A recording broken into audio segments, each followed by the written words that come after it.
Che cosa sono le collocazioni e perché sono così importanti quando impariamo una nuova lingua? Beh, lo scopriamo nel video di oggi. Ciao a tutti, io sono Stefano e sono un insegnante di italiano per stranieri. Prima di tutto, benvenuti o benvenute sul mio canale e se siete nuovi qui non dimenticate di lasciare un bel mi piace perché questo mi aiuta tantissimo a far crescere il mio canale, ma anche a iscrivervi così che non perderete tutti i nuovi contenuti.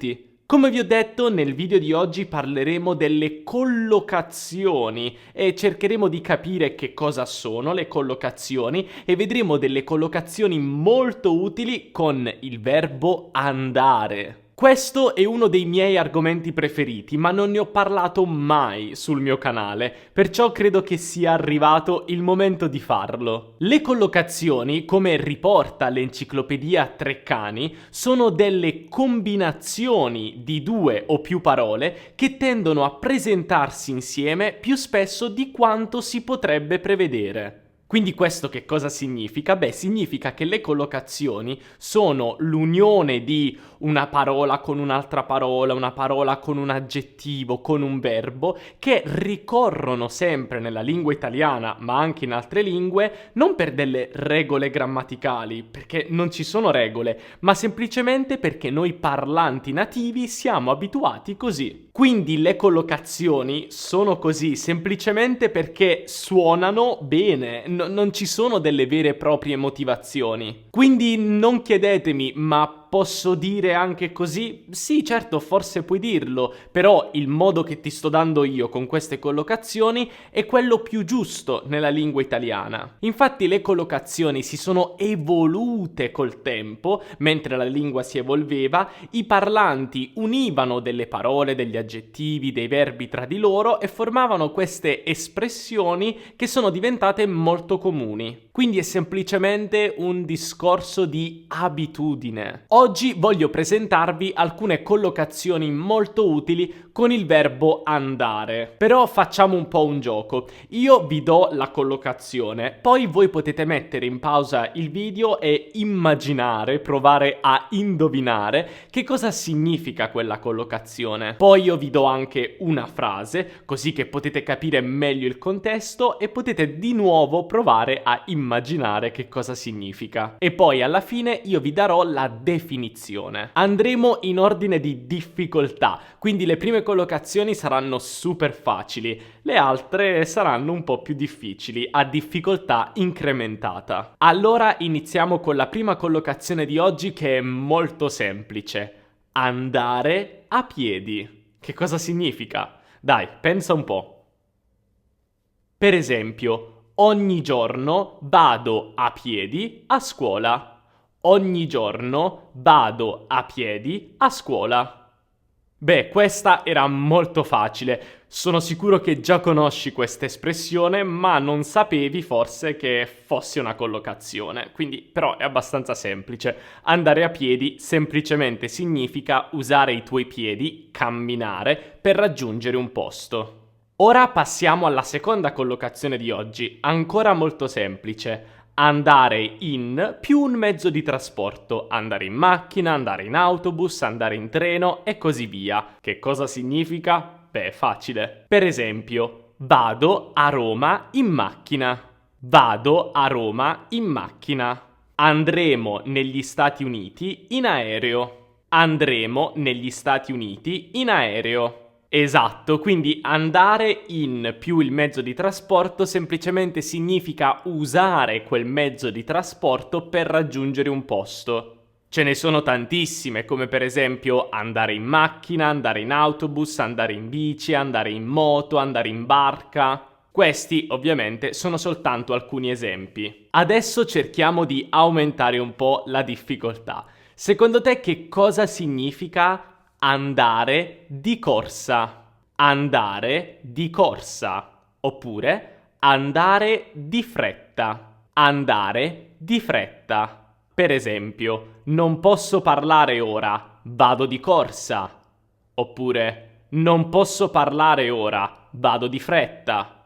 Probabilmente conosci di fretta, ma molti studenti non conoscono di corsa. Beh, andare di corsa o andare di fretta significa semplicemente dover fare le cose velocemente perché siamo in ritardo per qualcosa. Quindi ora non posso parlare con te perché vado di corsa o vado di fretta, perché magari devo raggiungere un posto, ma sono in ritardo, quindi devo fare le cose velocemente e non posso fermarmi a parlare con te. Facile. E adesso aumentiamo ancora la difficoltà. Andare avanti e indietro. Andare avanti e indietro. Per esempio, resto in ufficio per pranzo perché non mi va di andare avanti e indietro. Resto in ufficio per pranzo perché non mi va di andare avanti e indietro.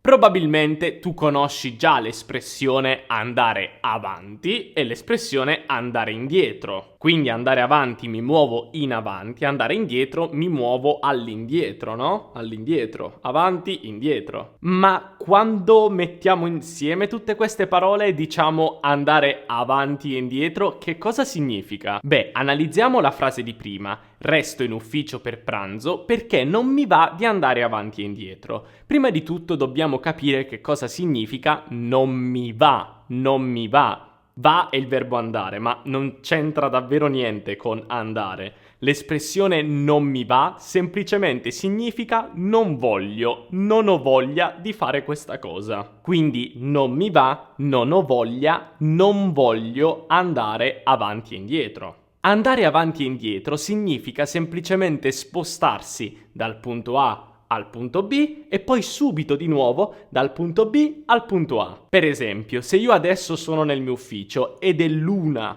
e voglio andare a casa per pranzo, ma poi all'1:30 devo di nuovo essere qui in ufficio, non ho abbastanza tempo o comunque dovrei fare le cose velocemente e non mi va, non voglio. Non voglio fare ufficio, casa, casa, ufficio in così poco tempo. Non voglio andare avanti e indietro. Quindi andare avanti e indietro semplicemente significa questo, avanti, indietro tra gli stessi punti, in poco tempo di solito. In questo caso possiamo usare anche un altro verbo per questa collocazione, infatti potresti anche sentire fare avanti e indietro, fare avanti e indietro. E adesso aumentiamo ancora di più la difficoltà. Ascolta bene, andare a rilento, andare a rilento. Per esempio, i lavori per la metro vanno a rilento. Ormai sono in ritardo di 2 anni. I lavori per la metro vanno a rilento. Ormai sono in ritardo di 2 anni.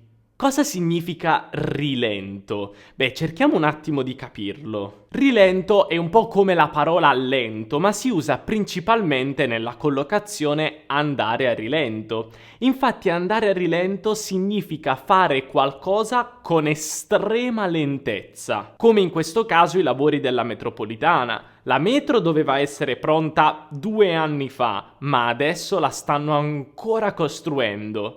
Quindi per questo motivo stanno procedendo con estrema lentezza. Ricorda che per questa collocazione possiamo anche usare il verbo procedere e dire procedere a rilento, che significa la stessa cosa. Aumentiamo ancora la difficoltà. Senti bene.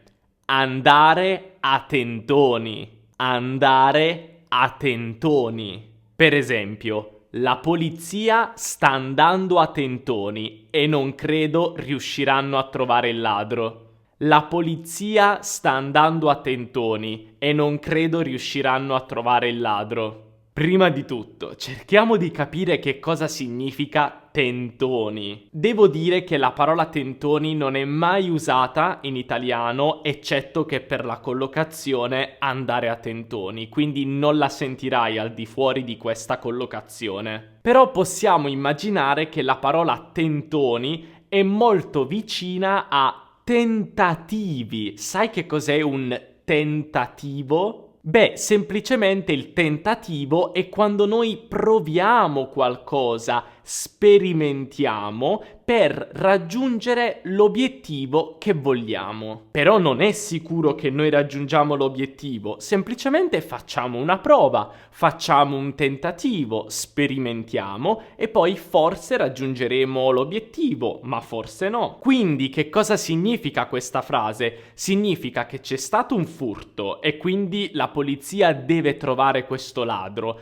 però non ci sono delle prove certe e quindi per questo motivo la polizia sta andando a tentoni, cioè sta facendo tanti tentativi per trovare il ladro, ma non è sicuro che lo troveranno. Tutto chiaro? E adesso concludiamo con l'ultima collocazione di livello difficoltà alta. Andare per le lunghe. Andare per le lunghe. Questa è complicata, vediamo una frase, così forse è più semplice. La riunione è andata per le lunghe, ecco perché ho fatto tardi. La riunione è andata per le lunghe, ecco perché ho fatto tardi. Andare per le lunghe non ha nulla a che vedere con la lunghezza fisica di qualcosa, no. Andare per le lunghe significa semplicemente che la durata di qualcosa è più lunga di quello previsto, di quello che avevamo previsto. Per esempio, se la riunione era programmata dalle 15 alle 17, ma adesso sono le 19 e siamo ancora alla riunione, beh, questo significa che la riunione è andata per le lunghe, cioè è durata più del previsto, è durata più di quello che avevamo programmato. Benissimo, e adesso è arrivato il tuo momento. Prova a scrivermi qui sotto nei commenti le collocazioni che già conoscevi e poi prova a scrivere delle frasi usando le collocazioni che non conoscevi. Farò del mio meglio per leggere tutte le vostre frasi e correggerle. Quindi dai, scrivete qui nei commenti e cercherò di correggere tutte le vostre frasi. Noi per il video di oggi abbiamo finito. Come sempre, se ti è piaciuto questo video non dimenticare di lasciare un bel mi piace perché questo mi aiuta tantissimo e anche di iscriverti al canale perché nel nuovo anno arriveranno tantissime novità e sono sicuro che tu non vuoi perderle. E poi per non perdere nessun aggiornamento non dimenticare anche di seguirmi sul mio profilo Instagram Teacher Stefano, dove pubblico sempre dei contenuti interessanti. E noi per il video di oggi abbiamo finito. Ci vediamo nel prossimo video nel nuovo anno, quindi buon anno a tutti voi. Un abbraccio dall'Italia. Ciao!